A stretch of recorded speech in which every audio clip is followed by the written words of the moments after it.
दीपक देता है रोशनी फैलाने की प्रेरणा, फलदायी वृक्ष देता है देने की प्रेरणा, मधुबन देता है महकते रहने की प्रेरणा, महान व्यक्ति देते हैं जीवन जीने की प्रेरणा। आओ प्रेरणा से दें हम सभी को प्रेरणा।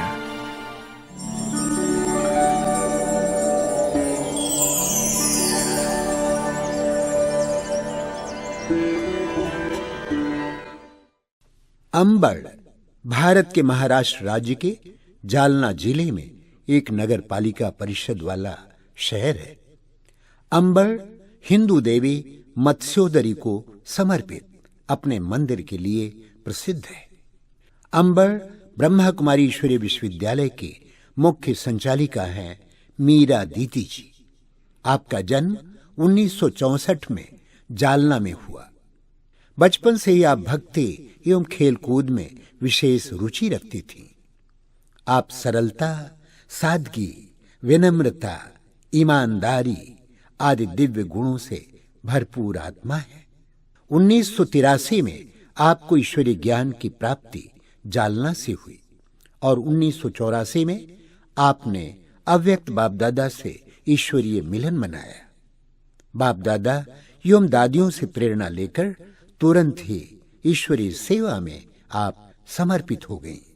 तब से आपने बुरहानपुर, भुसावल, रावेर, मलकापुर, बुल्ढाणा, जालना आदि स्थानों पर अपनी सेवाएं प्रदान करते हुए सन 2000 से अंबड़ में स्थायी रूप से अपनी सेवाएं दे रही। जन जन को ईश्वरीय संदेश देते हुए आपने अनेक कार्यक्रम आयोजित किए। दीदी जी के नेतृत्व में 300 से भी अधिक विद्यार्थी ज्ञान योग से परिपूर्ण हो तनाव मुक्त जीवन जी रहे हैं।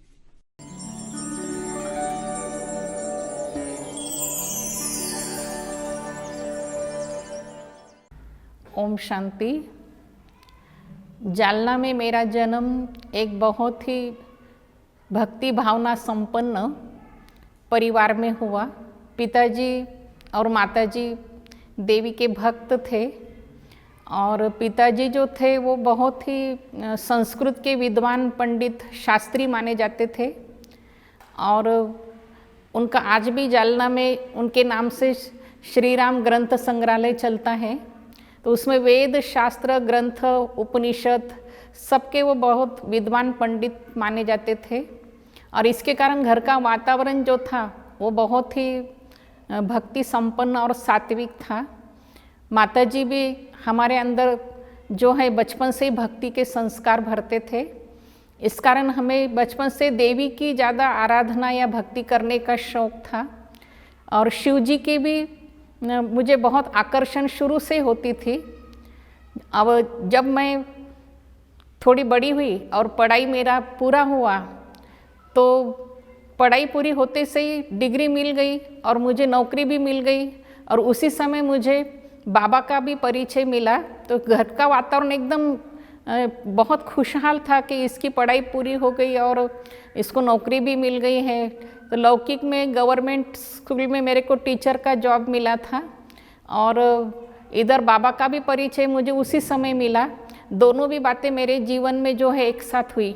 उसके बाद थोड़े दिन के बाद जो है मैं माना हमारे घर के सारे लोग जो है वो सत्संग करने जाते थे। घर में 2 बड़े भाई हैं तो उनकी गृहस्थी है अपनी और छोटा भाई जो है वो शुरू से ही बाबा का बहुत अनन्य बच्चा है और उसका व्यक्तिमत्व एकदम अलौकिक है शुरू से। उसने सभी को बाबा का परिचय घर में दिया। वो स्कूल में पढ़ता था और स्कूल के सामने ही प्रदर्शनी लगी थी। उस प्रदर्शनी को देख कर के वो रोज़ सत्संग करने जाता था और उसने फिर आकर के सारे घर को भी बाबा का ज्ञान सुनाया और सभी सत्संग करने जाते थे।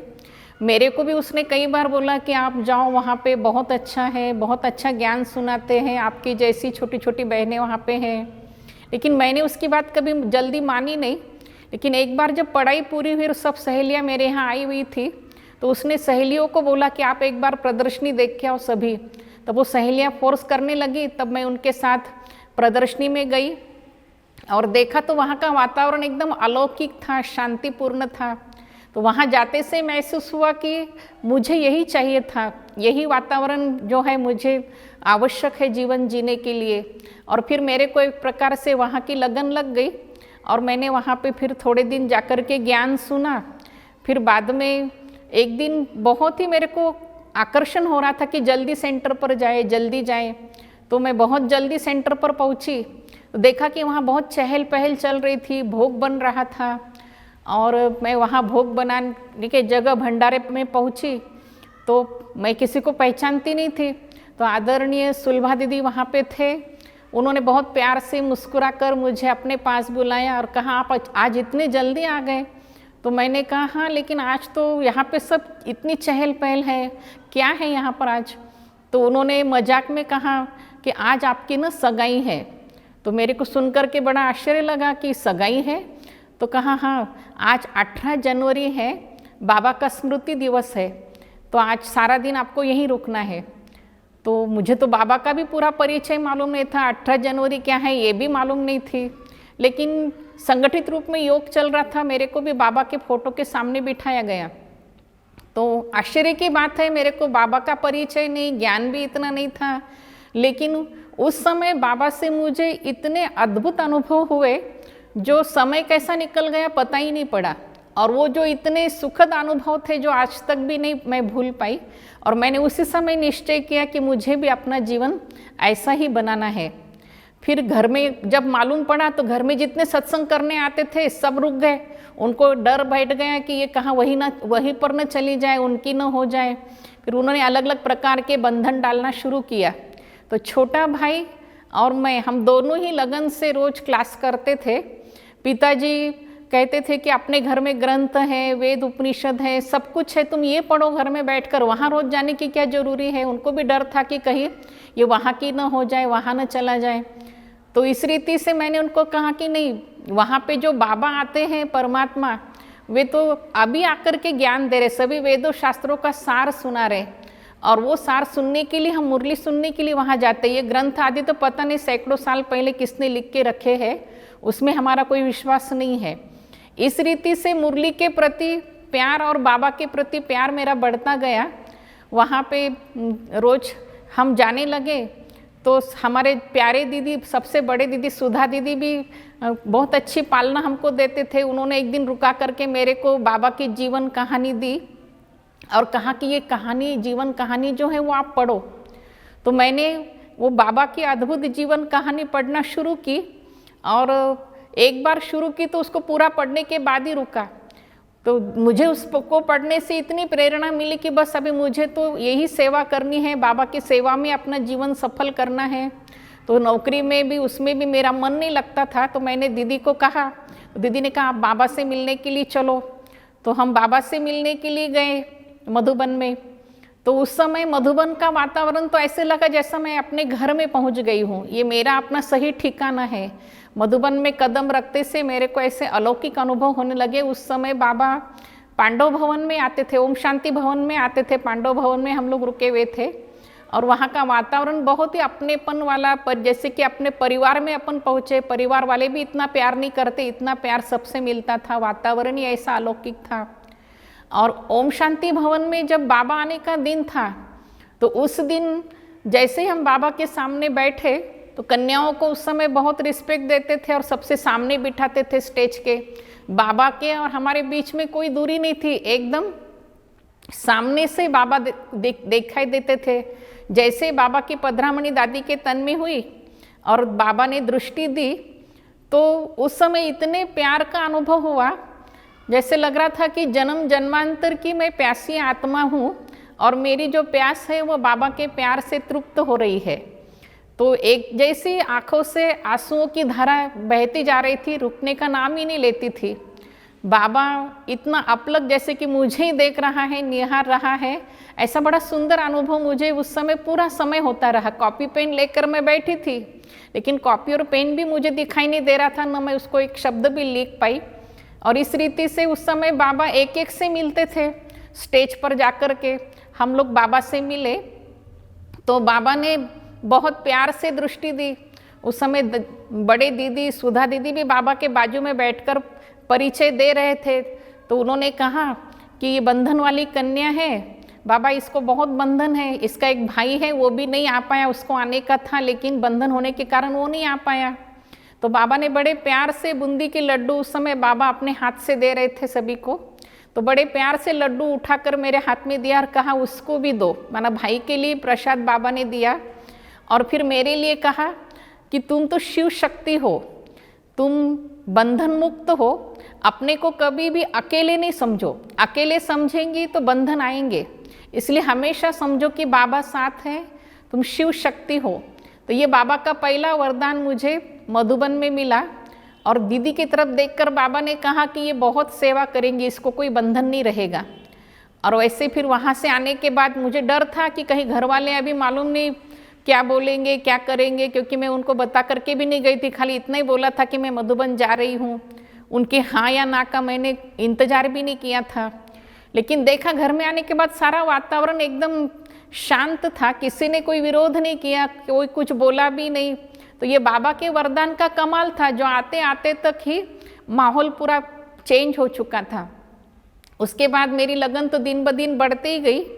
और माताजी जो थे वो भी बाबा की पक्की बच्ची थी, उन्होंने भी सत्संग करना कभी छोड़ा नहीं। लेकिन जब उन्होंने सुना कि मैं सेंटर पर रहने वाली हूँ या ये सब छोड़ने वाली हूँ, मुझे यही जीवन बनानी है, तो वो बीमार हो गई। उनको लगा कि कभी वापस आएंगी नहीं। तो इस रीति से जब वो बीमार पड़ी तो दीदी ने कहा कि आप माताजी की सेवा करो, घर में रहो थोड़े दिन, उनको शांत करो, संतुष्ट करो, फिर बाद में सेंटर पर आना। तो माताजी दवाखाने में एडमिट थी, मैं वहाँ पे सेवा के लिए गई। तो उस समय बाबा ने इतना वंडरफुल पार्ट प्ले किया, जो रोज बाबा माताजी के पास आकर के बैठते थे बेड के पास और बहुत प्यार से उसको दृष्टि देते थे। डॉक्टर लोग कहते थे कि सीरियस केस है, बचेगी नहीं बचेंगी मालूम नहीं, उसको दमा की वो पेशेंट थी मेरे बचपन से ही, तो बहुत समय का पुराना उसका दमा था और जब ज़्यादा होता था तो उसको ऑक्सीजन पे रखते थे, तो वो समय भी बहुत सीरियस थी। तो बाबा ने उनको दृष्टि दी और उसको इतना अच्छा अनुभव हुआ कि वो बीमारी जो है उसकी वो पूरी ख़त्म हो गई जैसे कि, और वो एकदम अच्छी हो गई। ओके होने के बाद उसने अनुभव सुना है कि मैं जब आंखें बंद करती थी तो मेरे को मेरे सिरहाने पर बाबा बैठे हुए दिखाई देते थे, आंखें खोलती थी तो मुझे निराकार ज्योतिर्बिंदु बाबा ही दिखाई देते थे। तो फिर मैंने उसको कहा देखो आपको बाबा ने आपकी सेवा की, बाबा ने आपकी मदद की है, आपको जीवन दान दिया है, अभी आप मेरे को बाबा की सेवा में जाने के लिए छुट्टी दो। इस रीति से उसने कहा ठीक है मैं तुमको छुट्टी दूंगी, क्योंकि पिताजी तो मानते ही नहीं थे और छुट्टी देने को भी तैयार नहीं थे। जैसे दीदी ने कहा था तुमको फॉर्म पे साइन करके लानी है, जो फॉर्म यज्ञ में रहने के लिए आवश्यक होते हैं, तो वो तो कभी हाथ में ही नहीं लेते थे, कहते थे नहीं वहाँ जाना ही नहीं तुमको। लेकिन फिर माताजी को मैंने दवाखाने में वो फॉर्म दिए और उनसे उसके ऊपर साइन करा ली कि मुझे तुम छुट्टी दे दो, मुझे जाना है सेवा के लिए। इस रीति से उस दिन से लेकर के अभी तक, इस साल में उन्होंने शरीर छोड़ा, अभी तक वो कभी बीमार नहीं पड़ी माताजी। जैसे कि बाबा ने उसको अलग प्रकार से शक्ति दी थी, जिस शक्ति से उसकी बीमारी नामो निशान तक नहीं रही। सबको बड़ा वंडर लगता था और उसकी भी बहुत श्रद्धा बाबा के ऊपर भावना बैठ गई कि सचमुच में बाबा जो हैं वो सर्वशक्तिवान है, जो चाहे वो कर सकता है। इस रीति से हम सेवा के लिए निकल पड़े और चारों तरफ दीदी ने हमको सेवा के लिए रखा, बुरहानपुर में भी, भूसावल में भी, मलकापुर में, रावेर में, हर जगह जितने भी सेंटर बड़े बड़े हैं सब जगह दीदी ने हमें सेवा के लिए रखा। सेवा के लिए हम चक्कर लगाते थे। फिर जो ग्राम विकास अभियान है उसमें भी हमने भाग लिया, सेवाएं की। तो जब सेवा के लिए निकलते थे तो उमंग उत्साह की अनुभूति होती थी, एक शक्ति भर जाती थी और ऐसे लगता था कि ये सब मेरे लिए सहज है, मैंने अनेक बार किया हुआ है, कोई भी कार्य जो है मुझे नया नहीं लगता था। और ऐसे लगता था बहुत बड़ी शक्ति मेरे पीछे है, मेरा बैकबोन बाबा है जो मेरे से सब कार्य करा रहा है। और जो असंभव था वो भी बातें जो है बाबा की मदद से संभव हो जाती थी, ये मैंने प्रैक्टिकल में बहुत बार अनुभव किया। इस रीति से फिर सब जगह जाते हुए एक बार मधुबन गए तो मोहिनी दीदी ने हमें कलकत्ता भेजा था कुछ समय के लिए। तो बाबा की गद्दी पर जाने का भी भाग्य मुझे मिला। कलकत्ता में निर्मल शांता दादी के पास में रही, तो वहाँ पे भी मुझे मेरा संकल्प पहले से था कि अष्टरत्नों में आने वाली जो दादियाँ हैं उनकी पालना मुझे मिलनी चाहिए। तो बाबा ने मेरा वो संकल्प भी पूरा किया। निर्मल शांता दादी के साथ भी मैं रही कुछ समय, और 3-4 साल वहाँ पे रहने के बाद फिर से इधर पिताजी बीमार पड़े तो इधर आना पड़ा, और इधर आने के बाद फिर मैं यहाँ पर अंबड़ में स्थायिक हो गई। हाँ, दादी को देखकर ऐसे लगता था, निर्मल शांता दादी को, तो कि हम बाबा के ही साथ में हैं जैसे। और बाबा की जितनी भी बातें हैं दादी हमेशा सुनाती थी, तो हमें भी बाबा के अंग संग का अनुभव होता था। और दादी के जीवन की विशेषता जो थी कि वो कभी भी किसी भी बात को, कितना भी विपरीत परिस्थिति हो, वो उसको एकदम मनोरंजन के रूप से लेती थी। तो वो भी सीखने को मिला कि कैसे बड़े से बड़ी बात को भी हल्का बनाना है, छोटा बनाना है। तो दादी बहुत प्यार से, जैसे दादी कभी बीमार तो पड़ती नहीं थी, लेकिन कभी दादी का हाथ हिलता था तो दादी को हम कहते थे, दादी आपकी हम हेल्प करें? तो दादी कहती थी, मुट्ठी मुझे क्या हुआ है, ये तो हाथ जो है ना वो डांस कर रहा है, उसको डांस करने दो। तो दादी कभी दूसरे के ऊपर डिपेंड नहीं रहती थी, वो अपनी सेवाएं खुद ही करती थी। तो ये भी हमें सीखने को मिला दादी के अंग संग रहते हुए। और ऐसे लगता था कि जैसे ब्रह्मा बाबा के परिवार में की इतनी बड़ी हस्ती, हम उनके अंग संग रहे हैं, तो हमारा भी भाग्य उनके साथ कितना ऊंचा है, ऐसा हमेशा अनुभव होता था। फिर जब मधुबन में आते थे तो मधुबन में भी बड़ी दादी हैं, गुलजार दादी हैं, इनसे बहुत बार मिलना होता था। वो भी पूछताछ करते थे सभी प्रकार से कि तबीयत ठीक है, तुम वहाँ से ठीक ठाक रहती हो, तुम्हारा मन वहाँ लगता है। तो दादी भी जैसे अपनेपन की एक माँ जैसे पूछताछ करती, ऐसे पालना देती थी। फिर उसके बाद हम फिर से इधर आए, और यहाँ अंबड़ में फिर आकर के मुझे दीदी ने जो है प्रदर्शनी के बाद यहीं पे रखा। 2000 में यहाँ पे सेवाएं शुरू हुई अंबड़ में, और 2000 से लेकर के अभी तक 24 साल यहाँ हो रहे।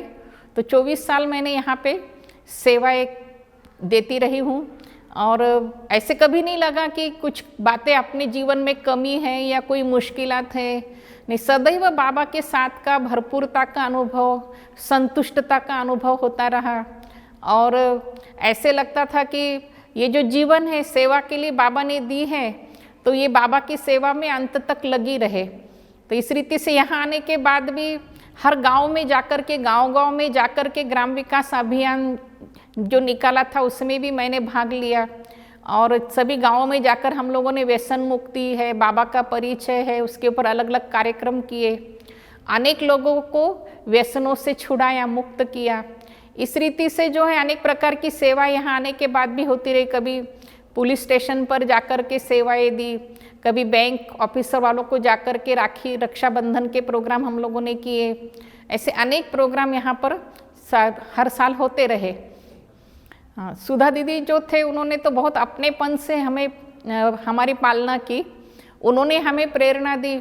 जब जब हम उनके पास जाकर कहते थे कि दीदी बहुत बंधन है, घर वाले तो एकदम विरोध करते हैं, बहुत निकलना मुश्किल है, तो दादी कहती थी, नहीं, आपको बाबा ने वरदान दिया है कि तुम शेरनी शक्ति हो, तुम्हें कोई रोक नहीं सकता। देखो शेर कैसे जंगल में अकेला रहता है ना, तुम्हें भी अकेले रह कर के सेवा करनी है। इस रीति से बहुत उमंग, उत्साह और फोर्स वो भरते थे, और हमेशा किसी भी बात की कोई कमी पड़ने नहीं देते थे। अपनेपन की अनुभूति वो हमेशा कराते थे। उनके सहकार्य से हम इस सेवा के फील्ड में आगे बढ़ते गए। और उनके जाने के बाद मंगला दीदी ने कारोबार संभाला, तो मंगला दीदी भी बहुत अपनेपन से, प्यार से सभी बहनों को संभाल रहे हैं, सभी को चला रहे हैं। और आज तक भी ऐसे लगता है कि बाबा की छत्र छाया इन बड़ी हस्तियों के द्वारा, मंगला दीदी के द्वारा, सुधा दीदी के द्वारा हम सबको सदैव मिलती रही है और आगे भी मिलती रहेगी। तो इस रीति से जीवन में हम आगे बढ़ते गए, और आज हम देखते हैं कि सेवा के फील्ड में निर्विघ्न होकर के हम अपना सेवा का जो पार्ट है वो बजा रहे हैं। हाँ, ब्राह्मण जीवन में जब से बाबा के बने हैं तब से लेकर के हमें अपने अंदर में बहुत उमंग और उत्साह का अनुभव होता है, एक नवीनता का, नवीन शक्ति का अनुभव होता है। बाबा ने जो चारों सब्जेक्ट बताए हैं, ज्ञान, योग, धारणा, सेवा, वो चारों भी सब्जेक्ट मुझे अच्छी रीति से कवर करने हैं और सभी में फुल मार्क्स लेने हैं, ये लक्ष्य मेरा सदैव रहता है। जो भी बाबा के घर में आते हैं वो कभी खाली हाथ न जाएं, उनको सदैव भरपूरता का, संतुष्टता का अनुभव मुझे कराना ही है, ऐसा लक्ष्य मैं रख कर के उनके साथ व्यवहार करती हूँ।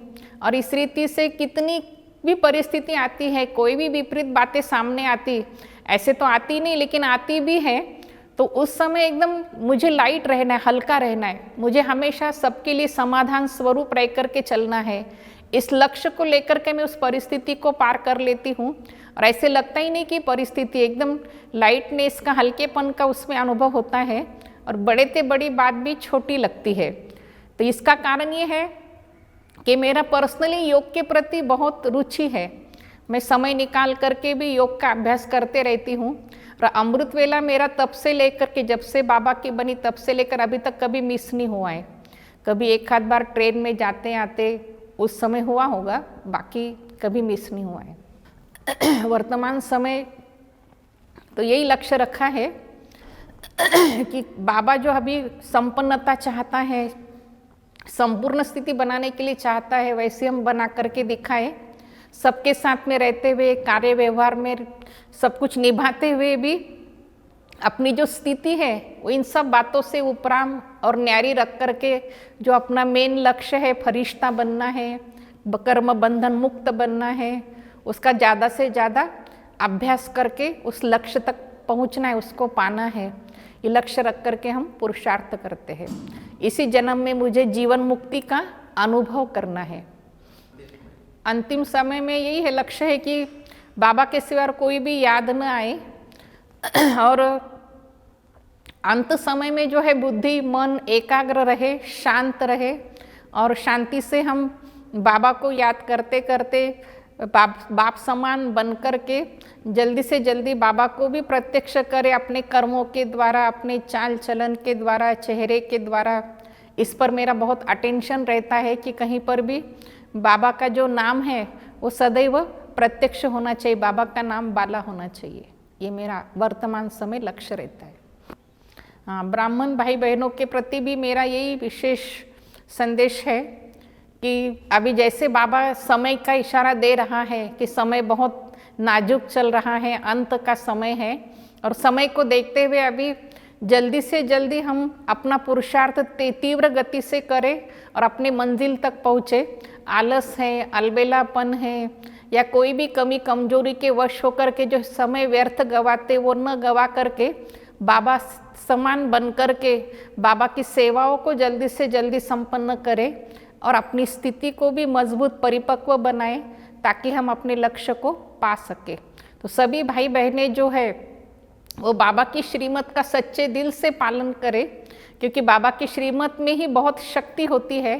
अमृत वेले से लेकर रात्रि सोने तक जो भी बाबा ने हमें श्रीमत दी है उस श्रीमत पर सच्चाई से चल कर के अपने आप को संपन्न बनाएं, यही मेरा उनके प्रति संदेश है।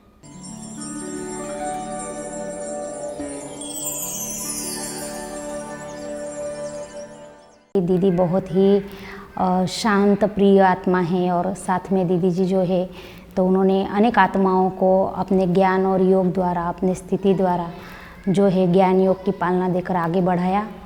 और दीदी जी के साथ रहते हुए एक विशेषता हमने देखी कि दीदी जी ने कभी भी किसी भी बारे में, किसी व्यक्ति के बारे में हो या किसी समस्या के बारे में कभी नेगेटिव नहीं लिया, चाहे कितनी भी परिस्थिति आई, लेकिन हर समय उसमें से पॉजिटिव लिया और हमको भी पॉजिटिव ही सिखाया। हमारे आदरणीय मीरा दीदी सच में ज्ञान की मीरा है।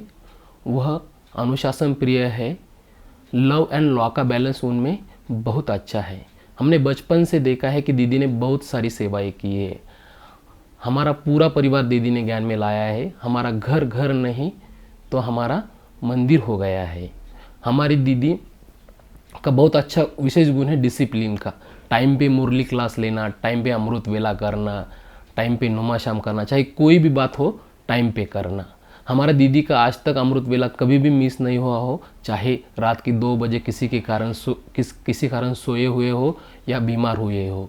दीदी जी सब बातों में अलर्ट हैं और सदा के लिए आगे रहते हैं। और फिर मेरा दीदी जी जो है वो सबको ऐसी पालना देते हैं कि दीदी के पास ये भी है, लॉ भी है और लव भी है, दोनों से सबको वो चलाते हैं।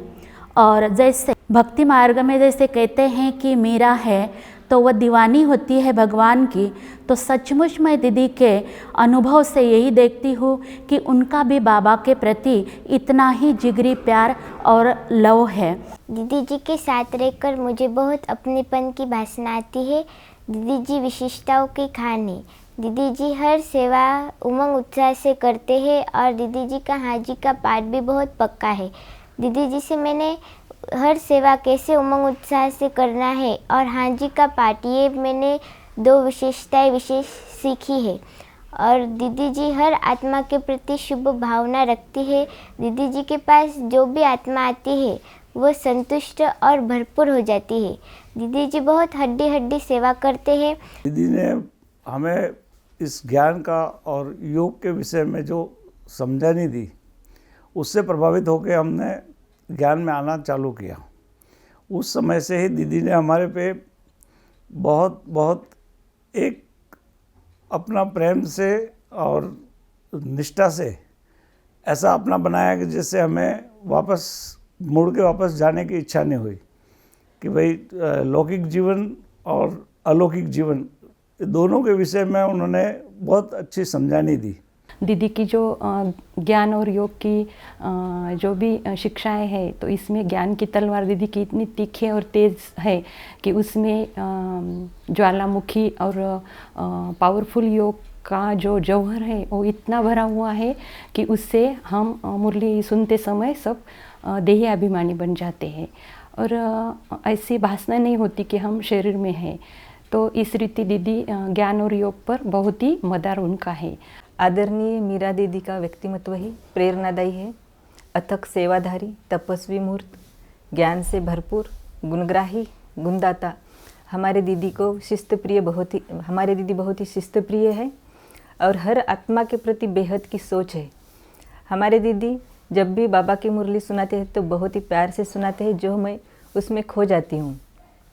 और बीच बीच में दादियों के संग के अनुभव भी सुनाते हैं जो उनके जीवन में धारण किए हुए हैं। ऐसे गुणदाता बन हम सबकी बहुत ही प्यार से पालना कर रहे हैं। मीरा दीदी के पास रहती हूँ और मीरा दीदी की जो विशेषता है, क्योंकि वो हर समय बहुत माना योग युक्त रहते हैं और उनकी प्रेरणा लेकर के बाबा ने हमको यही सिखाया है कि हर एक के गुण देखना है और कभी भी अमृत वेला जैसे मिस नहीं किया है, वैसे ये सीखने को मिला है कि हमें भी ऐसे अटेंशन दे करके अमृत वेला करना है। हमने देखा है, बचपन से ही देखा है, दीदी जी ने हमें बहुत स्नेह और अपनेपन से ईश्वरीय प्रेम की डोरी में हमारे पूरे परिवार को बांध के रखा है। दीदी स्वयं के प्रति बहुत कम से कम चीज़ों का इस्तेमाल करते हैं और ये बाबा का यज्ञ है और बाबा के यज्ञ का तिनका भी कभी वेस्ट ना जाए, इसके ऊपर उनका बहुत अटेंशन रहता है। दीदी बहुत अनुशासन प्रिय है। हर कार्य उनको समय से पहले चाहिए। वो हर कार्य जिम्मेवारी से करते हैं और कार्य करने के बाद न्यारा और प्यारा डिटैच हो जाते हैं। वो मेरा बाबा है, वो मेरा बाबा है, वो मेरा बाबा है, वो मेरा बाबा है। ज्ञान की राहें दिखलाता, आत्मदीपों को है जलाता, पावन वो बनाता है। वो मेरा बाबा है, वो मेरा बाबा है, वो मेरा बाबा है, वो मेरा बाबा है।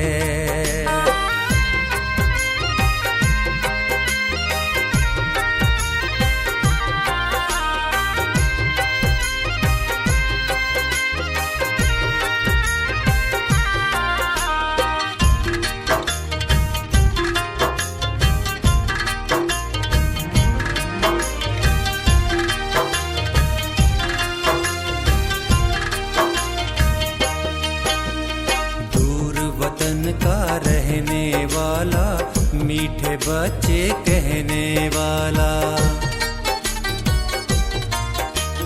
दूर वतन का रहने वाला, मीठे बच्चे कहने वाला, करुणा प्रेम दया का सागर, का सागर दिल में अपने बसाता है वो